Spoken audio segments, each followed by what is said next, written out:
Hello दोस्तों, नमस्कार। आपका स्वागत है डीजे फंडा क्लासेस में। जैसा कि आप सब जानते हैं, हम लाए हैं आपके लिए अकाउंटिंग और फाइनेंस के थोड़े फंडे, तो जिसमें हम एम एक्सेल का पॉइंट कवर कर रहे हैं। तो आज भी हम एम एस एक्सेल में एक नई चीज लेकर आए हैं। तो उससे पहले हम सबसे पहले अपना स्क्रीन शेयर कर लेते हैं। तो लेट्स शेयर माय स्क्रीन। हम स्क्रीन शेयर करते हैं और आज हम आपके लिए लाए हैं टोटलिंग। टोटलिंग हम कैसे करेंगे? टोटलिंग का बहुत लोग यूज करते हैं एक्सेल में, बट हम ये देखेंगे कि एक्सेल में टोटलिंग को कैसे यूज करेंगे। बहुत लोगों को पता है टोटलिंग में कि कैसे करते हैं, सम का फॉर्मूला होता है सबसे खासकर। तो आज हम देखते हैं। तो ये हमने एक डेटा सैंपल के तौर पे ले लिया है। इस पे हम सारा कुछ हम एक्सरसाइज करेंगे। तो इसमें पहले हम फ्रीज पेंस कर लेते हैं, जिससे क्या है कि डेटा को जब हम स्क्रॉल करें तो कोई इशू ना हो। तो यस, हमने अब डेटा को फ्रीज पेंट कर लिया है। तो अब हम, जैसे आपको सब जानते हैं कि सम का सबसे पहले फॉर्मूला होता है। तो अगर हमें कहीं पे अगर हमें टोटल करना होता है तो सबसे पहले हमें सम करना होता है। सम का एक शॉर्टकट होता है ऑल्ट इक्वल। ऑल्ट इक्वल को हम दबाएंगे तो प्रेस करके देखते हैं ऑल्ट इक्वल। तो ऑल्ट इक्वल क्या करता है कि जहां पे डेटा ऊपर तक रहता है, कोई भी अगर ब्लैंक सेल आता है, ब्लैंक सेल के नीचे तक सारा डेटा कैप्चर करता है। अगर कहीं पे कोई डेटा में अगर कहीं पे ब्लैंक सेल अगर आता है, ब्लैंक सेल के नीचे तक का डेटा लेता है। जैसा कि आप ये देख रहे होंगे, 44 नंबर रो से ये डेटा ले रहा है, नहीं ऊपर से नहीं ले रहा है। तो इसको पूरा करने के लिए फिर हमें, अगर कहीं पे ब्लैंक रो है तो वहां पे हमको ये पूरा सिलेक्ट करके लेना पड़ता है। सपोज यहाँ पे अगर हम ये चाहते हैं कि अगर यहाँ पे अगर बाई चांस डेटा रहता, तो अगर हम फिर ऑल्ट इक्वल लगाते तो फिर क्या होता, फिर वो सारा डेटा ऊपर तक जितना भी है डेटा ले लेता। करेक्ट। तो सबसे सिंपल फॉर्मूला है ऑल्ट इक्वल टू, जिससे सम का फॉर्मूला कहते हैं। सम का फॉर्मूला सिंपल है, सम एंड ब्रैकेट में रेंज लिख देते हैं। That is a very simple concept. Okay, so now we move to next formula. This is sum formula which is very simple and everybody knows. So now we'll come to sum if formula. Sum if formula क्या होता है? sum if formula में थोड़ा logical function भी add हो जाता है। तो sum if, जैसे हम ये चाहते हैं कि जैसे ये चेयर का सेल कितना हुआ है, तो हम यहाँ पे अगर चेयर का सेल कितना हुआ है अगर हम ये चाहते हैं तो सम इफ फॉर्मूला लगाएंगे, जिसमें हमें पहले रेंज सिलेक्ट करना है जहां पे हमें ये सिलेक्ट करना है। तो हमने ये रेंज सिलेक्ट कर ली है। यहाँ पे हमें चाहिए चेयर। तो जब भी कोई टेक्स्ट अगर फॉर्मूला में लिखते हैं तो इन्वर्टेड कॉमा के बिटवीन में लिखते हैं, तो इन्वर्टेड कॉमा को क्लोज करेंगे। और अब उसके बाद में हम यहाँ पे देंगे कि जिस रेंज का हमें टोटलिंग करना है, सम रेंज क्या है। अब यहाँ पे हम करेंगे तो ये चेयर का हमारा टोटल आ गया 1,44,000। तो सपोज अगर मैं यहाँ पे चेयर लिखता, सपोज मैं यहाँ पे टेबल लिखूंगा, अगर मैं यहाँ पे मैंने चेयर लिखने की जगह अगर मैंने यहाँ पे इसका लिंक दे दिया होता चेयर का। अब क्योंकि ये रेंज अगर हम कॉपी करते हैं एक्सेल में, जैसा कि आपको याद है, अगर हम एक्सेल में कॉपी करके अगर हम इस फॉर्मूले को नीचे करेंगे तो जो रो नंबर है, जब नीचे डाउन की तरफ अगर हम कॉपी करते हैं तो रो नंबर चेंज हो जाती है, लेफ्ट राइट करते हैं तो कॉलम नंबर चेंज हो जाते हैं। उसको फ्रीज करने के लिए, जैसे मैंने पिछली क्लास में भी बताया था, हम डॉलर का यूज कर लेते हैं। डॉलर के यूज करने से क्या होता है कि आपका रो नंबर चेंज नहीं होता है। तो अब इसको 144 का था, अब यहाँ पे हम कॉपी करेंगे तो देखेंगे हमें टेबल का टोटल आ गया, टेबल की सेल है। और हमारे पास कौन सा प्रोडक्ट है, हम ले लेते हैं इसमें, चलो लैपटॉप, नोटबुक, मोबाइल, ये ले लेते हैं। तो नोटबुक, मोबाइल में आपका ये सब प्रोडक्ट में आ जाएगा। पेन भी है, पेन भी ले लेते हैं। यहाँ पे बस फॉर्मूले को कंट्रोल डी करते हैं, कंट्रोल डी से कॉपी हो जाता है फॉर्मूला नीचे। तो ये सब का है। अब यहाँ पे भी हम टोटल सेल करके देखेंगे तो ये देखिए टोटल टैली हो गया। तो ये टोटल देखिए टैली हो गया। तो हमारे पास ये चेयर आ गई। अगर सपोज अब हमें ये फॉर्मूला, अगर हमें क्वांटिटी भी टोटल करना है, तो क्वांटिटी टोटल करने के लिए हमें क्या करना पड़ेगा, जब हम इसको लेफ्ट करेंगे तो हमको ये चेंज नहीं होना चाहिए, कॉलम भी चेंज नहीं होना चाहिए, ये भी चेंज नहीं होना चाहिए। बट हाँ, इसमें हमें सम रेंज में एच की जगह एफ हो जाए। तो अगर हम कॉपी करके पेस्ट करेंगे तो ये यहाँ पे एफ हो जाएगा। अब हम इसको कॉपी करेंगे क्वांटिटी को, तो क्वांटिटी का भी अगर हम देखेंगे तो आपका ये कॉपी करके, तो ये आपका क्वांटिटी भी आ गया। तो क्वांटिटी में सबसे ज्यादा पेन की क्वांटिटी सेल हुई है, बट वैल्यू सबसे ज्यादा लैपटॉप्स की है। सो ये एक तरीका है सम इफ फॉर्मूला निकालने का, जिससे क्या है, लोग पाइवट करके, हम सम इफ पाइवट करके सारा चीज निकालते हैं।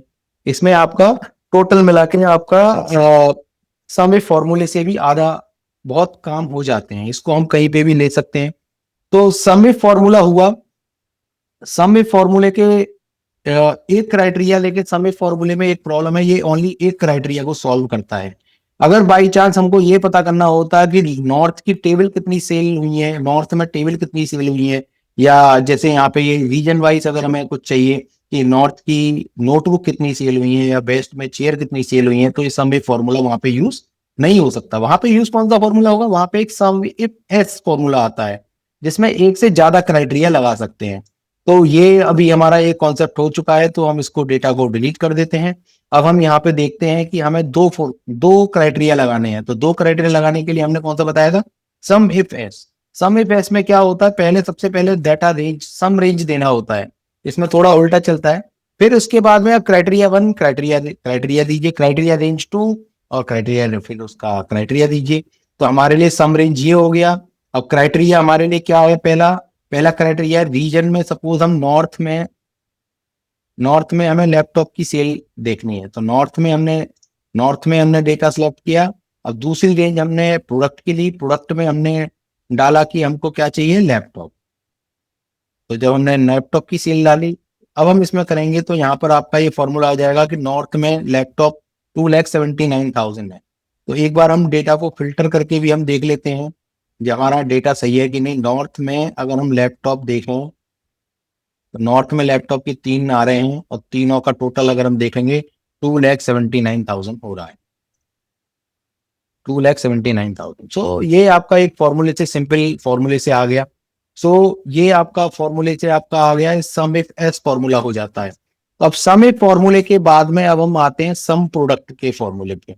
तो सम प्रोडक्ट में क्या होता है, जैसे आपने ये देखा यहाँ पे, ये क्वांटिटी है हमारे पास, यूनिट प्राइस है, अमाउंट है। क्वांटिटी और यूनिट प्राइस का जब हम मल्टीप्लिकेशन करते हैं तो हमको सेल वैल्यू आती है। तब सेल वैल्यू का टोटल करते हैं तो हमको ये 22 लाख आता है।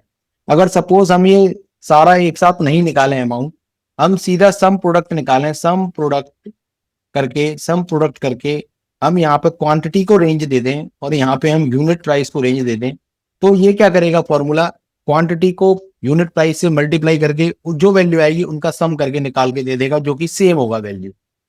तो ये एक शॉर्टकट में आपने सेल वैल्यू निकाल ली क्वांटिटी और प्राइस से। तो ये आपका सम प्रोडक्ट यहाँ पे कंप्लीट होता है। तो ये आपका फॉर्मूला काफी जगह यूज होता है, जिसमें क्या आपको अलग से सेल वैल्यू निकालने की जगह क्वांटिटी और प्राइस दे रखा है, उसको लेके ही आप सम प्रोडक्ट निकाल सकते हैं।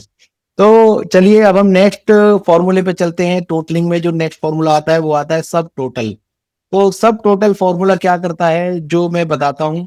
जैसे अगर सपोज, अगर ये डेटा कहीं सॉर्ट होता, सपोज मैं सेल्स पर्सन वाइज में डेटा सॉर्ट कर लेता हूं एक बार। डेटा को सॉर्ट करने के लिए शॉर्टकट है और डी एस, हम सेलेक्ट करते हैं और हम सेल्स पर्सन वाइज सेलेक्ट कर लेते हैं। ठीक है, तो जैसे हम देख रहे हैं नॉर्थ में अमित ने सेल करा है। अब हम यहाँ पे हम अमित की सेल देखते हैं, हम चाहते हैं कि अमित की सेल भी दिखे। तब जब हम यहाँ पे टोटल करते हैं तो यहाँ पे 5,59,000 इसका टोटल आता है। बट नीचे क्या होता है, नीचे ये 28 लाख हो गया, क्योंकि इसमें ये टोटल भी ऐड हो गया। तो सब टोटल क्या करता है, सब टोटल में हमको दो बेनिफिट होते हैं। दो बेनिफिट क्या होते हैं कि जब हमारे पास बीच में अगर कोई सब टोटल है और नीचे भी अगर हम उसका टोटल सब टोटल लगाएंगे, तो जो पहले के सब टोटल होंगे वो सब टोटल में काउंट नहीं होते हैं। इट मीन्स कि सब टोटल जो भी आपका डेटा रहेगा, डेटा जहां पे आपका सब टोटल फॉर्मूला नहीं है, और भी कोई फॉर्मूला है तो ठीक है, बट सब टोटल फॉर्मूला नहीं है तो उसको वो टोटल कर लेता है। सपोज अगर मैं यहाँ पे सब टोटल फॉर्मूला लगाता हूँ, सब टोटल फॉर्मूला लगाने के लिए सबसे पहले हमें लिखना पड़ता है सब टोटल। सब टोटल के बाद में हमारे पास यहाँ पे फंक्शंस आते हैं। अगर जैसे किसी को सम नहीं करना, एवरेज करना, काउंट करना है, प्रोडक्ट करना है, तो there is separate things. But हम यहाँ पे सम लेते हैं। सम में क्या है, 9। तो 9 नंबर हम टाइप करते हैं और हम ये रेंज दे देते हैं। अब यहाँ पे अगर हम रेंज देते हैं कि जैसे ये 28 लैक्स आ रहा है, अगर यहाँ पे सपोज हमने जो ये टोटल लगाया था, क्योंकि ये सम था, सब टोटल नहीं था, अगर ये सब टोटल होता, तो सब टोटल होता तो नीचे जो टोटल आया है 28 लैक्स का, उसमें ये वाला टोटल नहीं आएगा। चलो हम यहाँ पे अब करके देख लेते हैं। तो अभी हम सब टोटल लगा देते हैं 5,59,000 का यहाँ पे। अब नीचे देखेंगे 22 लैक्स। ये क्यों, क्योंकि ये आपको सब टोटल जो हमने बीच में जितने भी सब टोटल लगाते हैं वो आपका फाइनल सब टोटल में इंक्लूड नहीं होता है। और एक और बेनिफिट होता है सब टोटल में, सपोज अगर हम यहाँ पे कोई भी डेटा फिल्टर करते हैं तो सब टोटल में ओनली फिल्टर्ड डेटा का टोटल आता है। जैसे आप देखेंगे सब टोटल में यहाँ पे फिल्टर डेटा का टोटल आ रहा है। अगर यहाँ पे हम ये फिल्टर अगर कुछ भी कर लेते हैं, नोटबुक कर लेते हैं, तो नोटबुक का ही टोटल आएगा, तो ये ऑटोमेटिकली चेंज हो जाता है। तो सब टोटल में एक तो आपका फिल्टर डेटा का टोटल हो गया, और आपका बीच में अगर कोई इन बिटवीन सब टोटल है तो उनको वो सब टोटल में काउंट नहीं करता है। तो ये आप बहुत जरूर ध्यान रखना, ये फॉर्मूला बहुत यूज होता है। और इसके लिए एक यूटिलिटी भी है एक्सेल में सब टोटल की, जो कि डेटा के अंदर डेटा में आपका आउटलाइन में सब टोटल ग्रुप करके आता है। तो इसमें क्या है कि आप किसी एक डेटा को बेस रखते हुए उसमें जहां जहां चेंजेस आ रहे हैं उन सबका टोटल लगा लेते हैं। तो ये हम यूटिलिटी बाद में कवर करेंगे, बट आज का हमारा टॉपिक है टोटल्स को कलेक्ट करना, और टोटल्स किस तरह से होते हैं, तो ये होता है। तो जिसमें अब ये सब टोटल हो गया, जो कि काफी यूज होगा आप लोगों के लिए, आई नो। और जिन लोगों के लिए ये पहली बार है तो आप इसको जरूर, इस वीडियो को जरूर लाइक करना, और अपने साथियों के साथ में जरूर शेयर करना जो कि एमएस एक्सेल यूज करते हैं। अब मैं आपको एक बहुत बढ़िया फॉर्मूला बताना चाह रहा हूँ। जब भी कोई आपके पास एक्सेल में डेटा आता है तो आप कभी वी लुकअप लगा के डेटा लाते हैं। सपोज मैं यहाँ पे कोई वी लुकअप लगा के डेटा लाया, रेट्स लाया, और सपोज यहाँ पे मेरे पास एक तरह की एरर आ गया, जैसे आपने काफी तरह देखा होगा कि एन एरर आ गया। तो ये एरर आ जाता है, तो एरर आने के बाद में ये टोटल भी एरर आ जाता है। जब ये टोटल एरर होता है तो जो हम नीचे अगर हम कोई टोटलिंग का फॉर्मूला लगाते हैं सब टोटल का, जैसे यहाँ तक है, अगर हम ये पूरा अगर ये हम फॉर्मूला लगाएं पूरी रेंज का, तो ये टोटल भी एरर आ जाता है। चलिए मैं आपके सबको इजी के लिए मैं टोटलिंग ऊपर कर देता हूं, जिससे आपको थोड़ा इजी हो जाएगा। सपोज मैंने ये टोटल लगा दिया, यहाँ पे एरर आ गया। अब ऐसी सिचुएशन में हम क्या करते हैं कि इस एरर को यहाँ पे जाके हम डिलीट करते हैं या जीरो करते हैं, तब जाके ये फॉर्मूला फिगर देता है। बट इसको करेक्ट करने के लिए एक और एक्सेल में फॉर्मूला दिया हुआ है, जो कि मैं अब बताने वाला हूं कि आपको ये डिलीट करने की जरूरत नहीं है, और वो फॉर्मूले में उस ऐसी एरर्स को वो इग्नोर कर देता है और बाकी के जो डेटा करेक्ट हैं उनको टोटलिंग में ले लेता है। वो कौन सा फॉर्मूला है? वो फॉर्मूला है एग्रीगेट। हाँ जी, एग्रीगेट। एग्रीगेट में आप देखेंगे कि इसमें जैसे सब टोटल की जगह पहले फंक्शन पूछता है, तो सब टोटल में जो नंबरिंग है तो 9 नंबर इज फॉर सम, जैसा आप देख सकते हैं 9 नंबर फॉर सम। तो हम 9 नंबर डालते हैं, और इसमें ये आता है ऑप्शन। ये जो ऑप्शन आता है वो ही आपके लिए मास्टर स्ट्रोक है। मास्टर स्ट्रोक क्या है कि इसमें ये कहता है कि अगर कोई डेटा अगर हम हाइड कर दें तो उसको टोटल से निकाल दो, अगर कोई एरर है तो एरर को टोटल से निकाल दो। नेस्टेड सब टोटल मीन्स कि कोई बीच में सब टोटल है तो उसको भी निकाल दो, जैसे सब टोटल हटाता है। और number 3, ignore hidden rows, error values, nested total, everything. Aggregate function बीच में है। तो इस तरह का अगर हम यहाँ पे अगर हम 3 सिलेक्ट कर लेते हैं, और अब हम जिसको सम को रेंज देते हैं, तो इसमें क्या होगा? इसमें यही होगा कि आपका जो एरर है, हिडन है, डेटा है, सब आपका ये आपका फिल्टर आउट हो जाएगा। जैसे अगर मैं मोबाइल भी करूंगा तो ये मोबाइल का जो भी अगर एरर फ्री डेटा है वो आपका टोटल होके आ जाएगा। जैसे आप देखेंगे 8600। तो जो सब टोटल में काम कर रहे थे, तो एग्रीगेट में क्या किया? एग्रीगेट में इसने एरर को भी इग्नोर कर दिया। यस।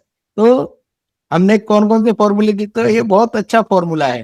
तो इसी के साथ मेरा हिसाब से सारे मैंने जितने भी टोटलिंग के फॉर्मूले थे सारे मैंने कवर कर लिए। बट अगर आपको भी लगता है अगर कोई और फॉर्मूला है जो टोटलिंग में यूज हो सकता है और मैंने यहाँ पे कवर नहीं किया, आप मेरी जरूर वीडियो में कमेंट करना, और हम उसको भी कवर करने की पूरी कोशिश करेंगे। तो हमने आज कौन कौन से टोटलिंग के फॉर्मूले करे? पहले सम किया, फिर सम इफ किया, फिर सम इफ एस किया, फिर सम प्रोडक्ट किया, फिर सब टोटलिंग करी, और सब टोटलिंग के बाद में हमने सब टोटलों का सब फॉर्मूले उसका मास्टर फॉर्मूला एग्रीगेट किया। Yes, aggregate. तो इसी के साथ मेरे इस टॉपिक की समाप्ति होती है, और मैं आप सबका धन्यवाद करता हूं आपको वीडियो में अंत तक बनाए रखने के लिए। Thank you so much. अगर आपको वीडियो अच्छी लगी हो तो आप इस वीडियो को जरूर लाइक करें, और चैनल को सब्सक्राइब जरूर करें, और आने वाले ऐसी वीडियो के लिए इंतजार जरूर करें। Thank you, bye bye very much.